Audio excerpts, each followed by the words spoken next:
Hey everyone, it's me, Arthur Kade, welcoming an icon, a music icon, the one and only Casey from Casey and the Sunshine Band, releasing his new album, Feeling You the 60s. Check it out in stores everywhere.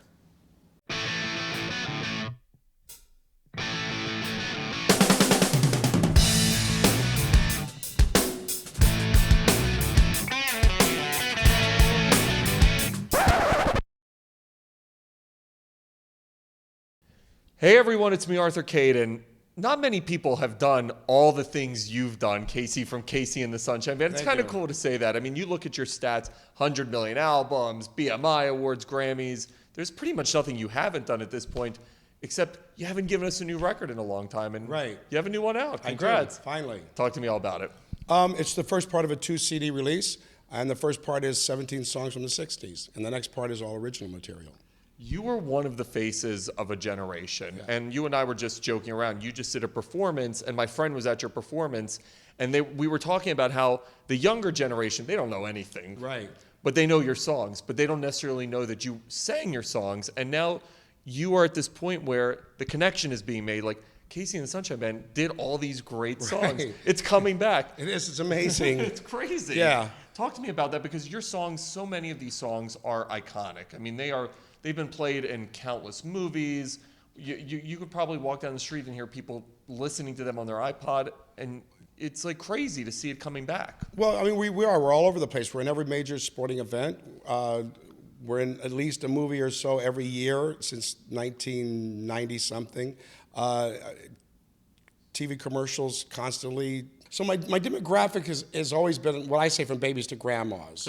I mean, I've always been aware that there's been younger people in the audience, because sometimes I go after the shows and sign autographs or whatever, and there's, 3 generations standing in front of me.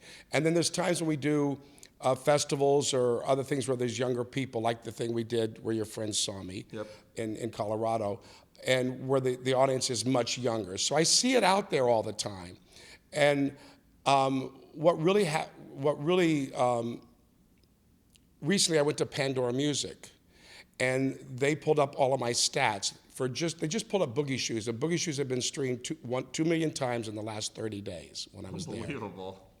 And they showed us the stats, and from 8 to 18 was 11% likes or thumbs up.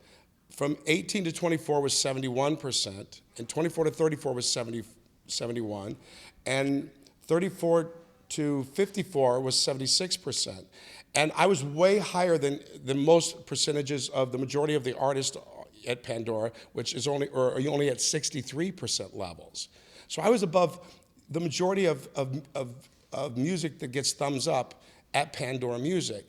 And I also found out that my audience is now 50-50, right down the middle, male-female. Was it different before? Because you sound surprised. It was more female. I mean, in the beginning, it was just like a sea of women, yeah. And so it has changed now. It's fluctuating, and it's at a 50-50 right now. And it's good to see, because I know maybe a lot of guys were afraid to like Casey and the Sunshine Band. They had hidden secret passions. They listened to it in the closet or something. I don't know. You mentioned Sea of Women, and that's a great topic that I love to touch on. I always wonder what it was like to be red hot during a fun time. What was it like during that time? You're in the 70s. You've got these hit songs. Please tell me it was as crazy as I hope it was. Well, I mean, there's crazy moments, definitely crazy moments. But then for me, a lot of times there were very lonely moments. I felt very isolated and very out of touch with people, per se, because I couldn't really be a part of it. We had guards on every exit in a hotel, or the elevators on our floor or whatever. So I felt very detached and sometimes very lonely. And also it was a period of time where I was in the studio, because I was not only producing for Casey and the Sunshine Band, but I had George McRae's responsibility. I had other artists on my label, Sunshine Sound Records, that needed records to be produced, and I was running a company also. So my attention needed to be in these areas. But then there were those moments of crazy, crazy, crazy fun. When you look back, did you have any inkling? Obviously, these songs are hitting #1. You're selling records. You're getting awards. But did you have any inkling that fast forward 40 plus years, that people would still care? You know, I've been in this business a long time, and I've been, it's a fact that artists do have longevity in their careers. I never looked at it that way because in 1984, I had decided I was never going to have anything to do with this business again. Interesting. So as far as 1984, I didn't exist anymore. I didn't care about it. I wasn't going to make records. I wasn't going to tour. I was done until 1993, somewhere around there, in Arsenio Hall wanted to see a reunion of Casey and the Sunshine Band on his TV show. And so I took the offer. I went and did the show and realized all of a sudden that I had stopped doing something I really loved and that I really wanted to do all my life, and here I wasn't doing it anymore. And my good friend James Brown had told me, he says, don't you ever stop, you know what I mean? You need to get back out here on the road. And my friends were telling me all this. So all these things, that were now, people have been telling me, and for the last 10 years or whatever, in my decision to be no part of this, all these things started clicking in my head, and I said, you know what? I'm going back out. So I started testing the waters with me and my background singers. We would do some track shows at clubs, and I realized there's people out there that still love me, that still want to see me, that still love this music. I mean, I don't know what I thought anymore because, I try not to spend my whole life thinking about too much of anything. Although I am a worrier at times, but I try to I just live for the moment, and because you never know what's going to happen tomorrow. But so I live for the moment and make some plans.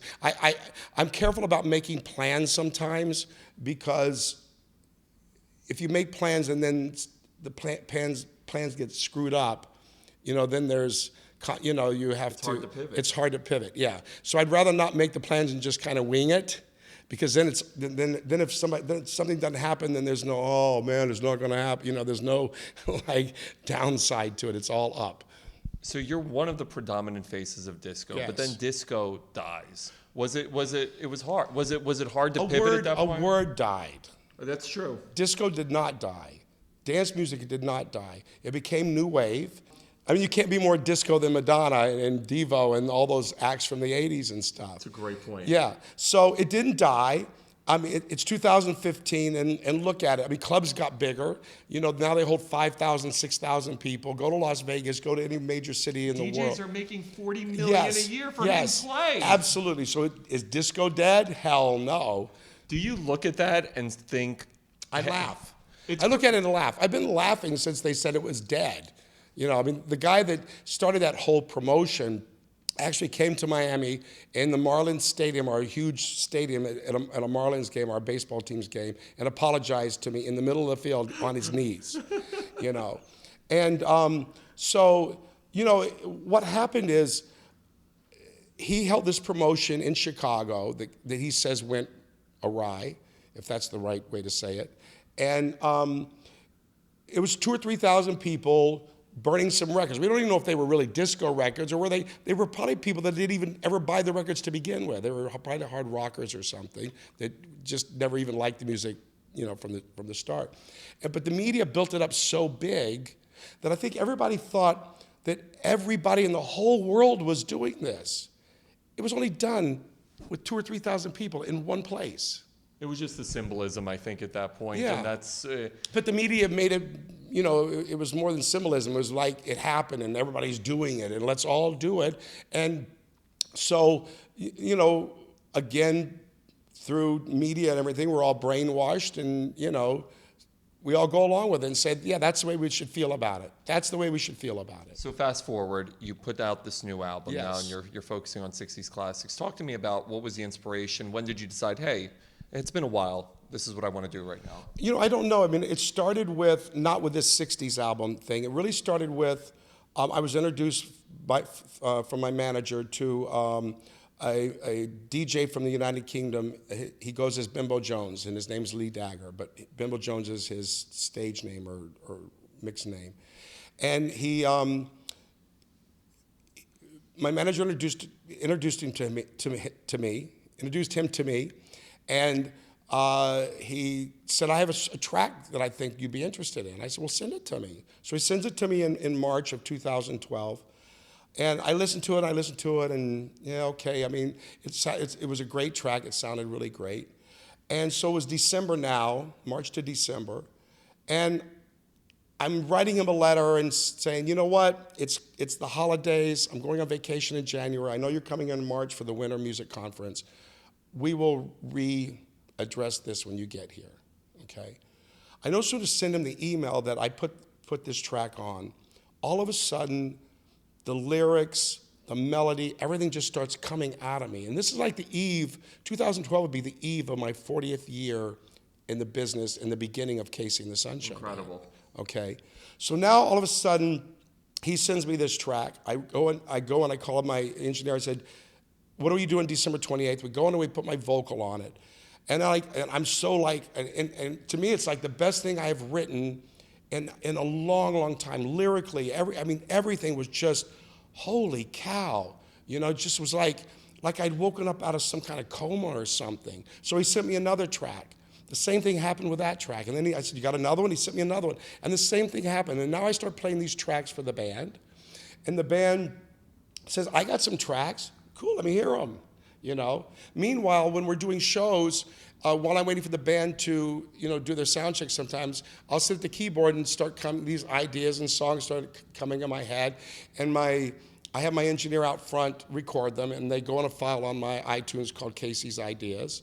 And so I thought, wow, let me do some stuff with the band, you know. So I pulled from the Casey's Ideas.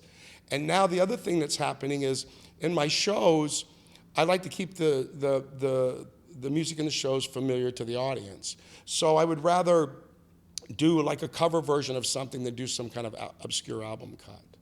So I started doing these covers of 60s songs. I saw the response from the audience. I thought, wow, let me put these on this new album I'm recording.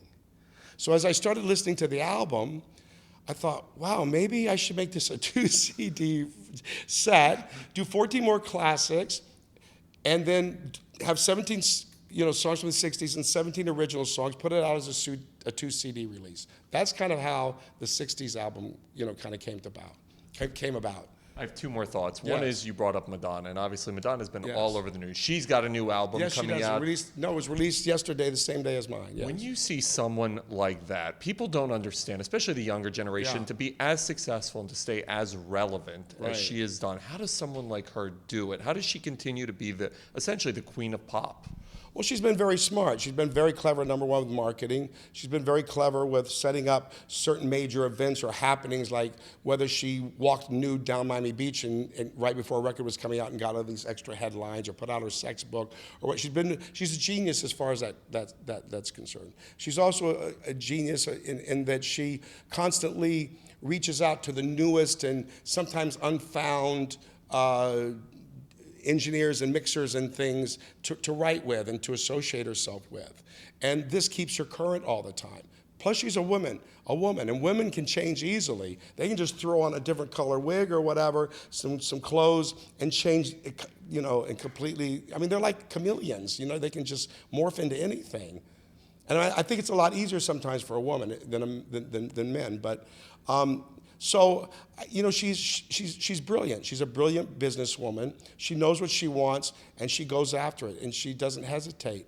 If I have one thing I kind of regret that I didn't do was, I'm more afraid of change. She's not afraid of change, and I think that's another important thing. I was always afraid to change and what might happen if I change, not realizing that changing sometimes is a good thing. It's a fresh thing. I fight it and fight it and fight it, and then after I change, like, why was I so afraid of? You know what I mean? So if I have any regrets at all, it's that I didn't change enough, that I didn't go out there and write with other contemporaries, that I didn't move beyond my own situation that had happened. I became stagnant by staying, by being afraid of change. Speaking of change, you sat down with Oprah, and it's actually airing this Sunday, and she did a Where Are They Now segment now. Yes. So let me ask you, where are you now? Where am I now? I'm in a good space. I'm happy, and if I'm not happy, I'm working on being happier. I'm very content. I'm very relaxed. I'm trying to still find myself and I'm a little bit crazy at times, and I'm trying to find that balance and to be more calm and relaxed and not take life and everything as serious as I do sometimes and get as crazy as I've gotten with it. And I've got great people around me that are, you know, helping me get in that direction also. And I'm listening a lot more than I probably did before. Am I kicking and screaming still? Absolutely. And then I turn around and say, you know what, thank you, you were right. And so I'm growing still. I'm relaxed. I understand finally who I've become and who I am and what my music, the impact of my music. And I mean that's where I am right now. And I'm about this new album, Feeling You the 60s, which is a musical diary of my life pretty much. I think it shows that emotional side of who I am and that sensitive side of who I am, and that there are a lot of feelings and a lot of emotions inside of this person who is Casey of Casey and the Sunshine Band. That's perfect. And I think it'll also be that some of that will also come out in the new album, you know, of original material that's coming out soon. Great answer, man. Congratulations on the new album. Thank you.